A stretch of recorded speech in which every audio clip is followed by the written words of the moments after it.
Hello friends, आपका स्वागत है हमारे इस यूट्यूब चैनल में जिसका नाम है सॉल्यूशन। हम यहाँ टीचर से जुड़े हुए सामग्री की चर्चा करते हैं। आज का विषय है सीखने की योजना का फॉर्मेट किस प्रकार भरा जाए। तो इसके 4 पेज होते हैं इस फॉर्मेट के। जैसा कि आपने पहला पेज देखा, ये दूसरा पेज है, ये तीसरा पेज है, साथ ही साथ इसके बाद आखिरी और चौथा पेज ये है। पहला पेज जिसमें 3 इन्फॉर्मेशन होते हैं। पहला एक शिक्षक का इन्फॉर्मेशन, दूसरा पाठ का इन्फॉर्मेशन और तीसरा बच्चे के ज्ञान का इन्फॉर्मेशन। तो ये 3 ऑप्शन इसमें भरे जाते हैं। एक एक करके हम इन्हें देखते हैं। इसमें शिक्षक का इन्फॉर्मेशन भरा जाता है। कहें तो प्रशिक्षु शिक्षक का इन्फॉर्मेशन भरा जाता है। कक्षा, क्लास, तिथि, विषय और विषय वस्तु इसमें भर लिया जाता है।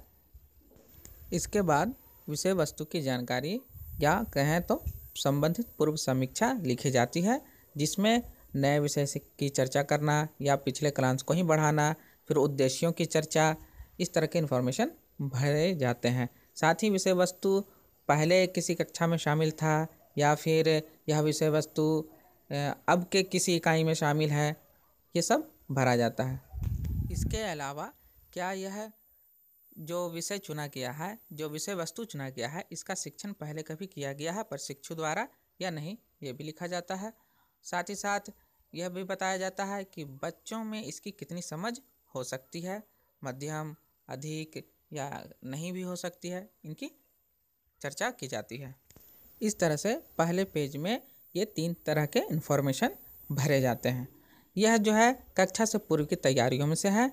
आप इसे समझें कि कक्षा में जब जाएंगे तो हम पहले पाठ को समझ लें। पाठ को समझने के लिए यह पेज का भरना या इस फॉर्मेट का भरना बहुत ही आवश्यक है। इसके बाद पेज 2 में हम देखते हैं कि विषय वस्तु का संक्षिप्त विवरण भरना है। तो संक्षिप्त विवरण जो है क्यों भरते हैं, इसलिए भरा जाता है ताकि शिक्षक या प्रशिक्षु जब अपनी कक्षा को संचालित करे तो उसके बारे में उसको ज्ञान हो। इसीलिए पाठ को पहले पढ़ लिया जाता है, उसके बाद यहाँ संक्षिप्त विवरण लिखा जाता है। इसके बाद हम जब पाठ पढ़ाएंगे बच्चों को, अपना शैक्षिक गतिविधि करेंगे, जब कक्षा का संचालन करेंगे तो हम क्या करते हैं, हम उसके लिए कोई ना कोई विधि चुनते हैं।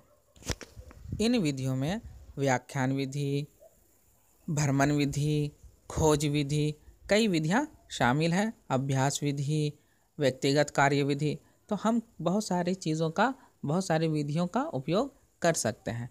जिस प्रकार का कक्षा संचालन किया जाएगा, जिस प्रकार की मांग होगी पाठ की, उसी प्रकार की विधि चुनी जाएगी। तो इस विधि को चुनने का क्या कारण हो सकता है, कारण हम ज़रूर लिखेंगे।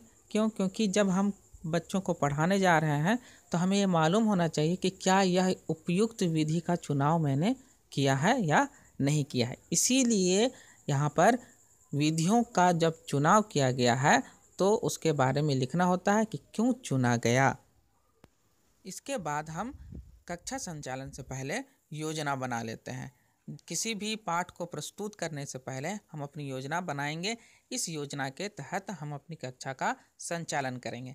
यह योजना पहले तैयार की जाती है और कक्षा में उसी रूप में प्रस्तुत की जाती है। यह हो सकता है कि थोड़ा बहुत इसमें बदलाव हो, परंतु योजना बना लेने से हमें यह फ़ायदा होगा कि हम अपनी कक्षा का संचालन सफलतापूर्वक कर सकेंगे और विषय वस्तु के उद्देश्यों से भटकेंगे नहीं और सही मायने में हम बच्चों को शिक्षा और सीखने के विकास को आगे बढ़ा सकेंगे। इसके बाद है सबसे महत्वपूर्ण और आखिरी पेज, जिसे हम मूल्यांकन कहते हैं। इस पेज में हम बच्चों का मूल्यांकन करते हैं। मूल्यांकन बहुत ही आवश्यक है। इससे बच्चों के विकास का पता चलता है और साथ ही साथ मूल्यांकन से यह भी पता चलता है कि एक प्रशिक्षु या एक शिक्षक अपनी कक्षा में क्या क्या बदलाव कर सकता है, क्या क्या बदलाव करना चाहिए, क्या क्या नवाचार लाना चाहिए। साथ ही उसे पता चलता है कि हमने अपनी कक्षा में क्या त्रुटि कर दी। उन त्रुटियों को ध्यान में रखते हुए अगले कक्षा में उन त्रुटियों को ना दोहराता है और अपने आप में निखार लाता है। जिससे बच्चों को सही विकास के रूप में एक सही शिक्षक मिल पाता है। इस पेज के मुख्य बिंदु इस प्रकार हैं कि विद्यार्थियों ने उन उद्देश्यों को समझा जिसके लिए यह विषय वस्तु थी, इसको हम भरते हैं। उसके बाद है दूसरा बिंदु, क्या विषय वस्तु को फिर से चर्चा करने की आवश्यकता है या नहीं है। उसके बाद अगला है विद्यार्थियों द्वारा पूछे गए प्रमुख सवाल क्या क्या हैं, उन प्रमुख सवालों को यहाँ पर अंकित किया जाता है। इसके बाद प्रमुख सवाल जो पूछे गए हैं बच्चों द्वारा वो किस प्रकार हल किए गए, शिक्षक द्वारा बताए गए या बच्चों ने स्वयं उनको हल किया। अगर स्वयं हल किया है तो अच्छी बात है, उन्हें यह मौका मिलना भी चाहिए और अच्छे कक्षा का संचालन इसी प्रकार से होता है। इसके बाद है अगर मैंने उन बच्चों को इन सवालों के जवाब दिए तो किस प्रकार दिए, यहाँ पर अंकित करना है। इसके बाद है विषय वस्तु को सीखने सिखाने में किन किन वस्तुओं या किन किन संसाधनों का प्रयोग किया गया, उनका यहाँ लिस्ट है, उन्हें लिखना है। इसके बाद आप देख सकते हैं कि यदि दोबारा पढ़ाना हो इसी विषय वस्तु को तो हम इसमें क्या बदलाव कर सकते हैं। तो जो बदलाव आप इसमें कर सकते हैं, जो आपको समझ में आता हो, उनको यहाँ अंकित करेंगे या फिर आप इसे छोड़ भी सकते हैं।